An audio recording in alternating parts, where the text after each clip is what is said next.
Thank you, Don. Vaccines are rolling out to hospitals across the country, providing a literal shot in the arm to a nation beleaguered by COVID-19. Now, facilities in Hampton Roads started distributing the vaccine to frontline workers today. We'll have more on that in a moment.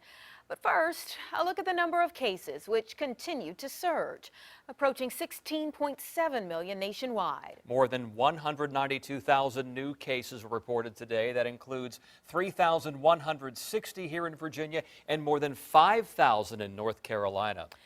Not often needles get applause, but that's exactly what happened this afternoon as the first COVID-19 vaccine was given in Virginia.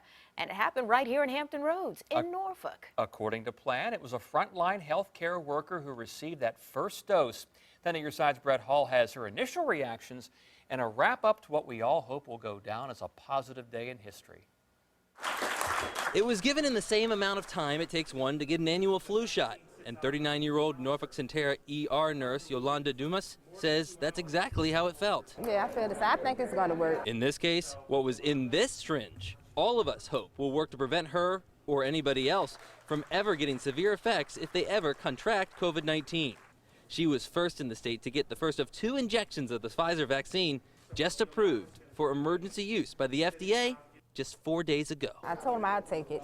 Yeah, be safe. It's her lead. Governor Ralph Northam hopes the rest of the state is ready to follow. Really be part of the solution to get this pandemic behind us. While the state's current shipment of shots is reserved exclusively for healthcare workers in long-term care facilities, We'll have a very organized approach in Virginia on who gets the vaccination next. anticipation is already building. Companies like Purdue have written a letter to Northam. Their poultry plant on the Eastern Shore led to skyrocketing case numbers back in the spring.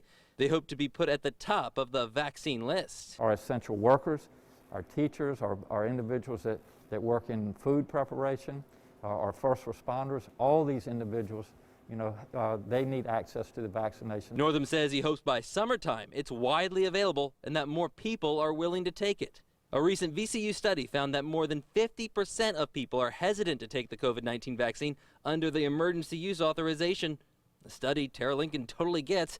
As a healthcare worker, she was nervous too at first, but I talked to a few doctors, I did a lot of research, and decided to get the shot for my family. My dad's high risk, and I want my kids back in school, and I want life back to normal. So I feel like if I could do my part to make that happen, it's exciting.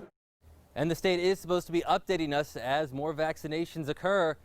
The state is expected to get 480,000 doses before the end of the year. Brett Hall, 10 on your side.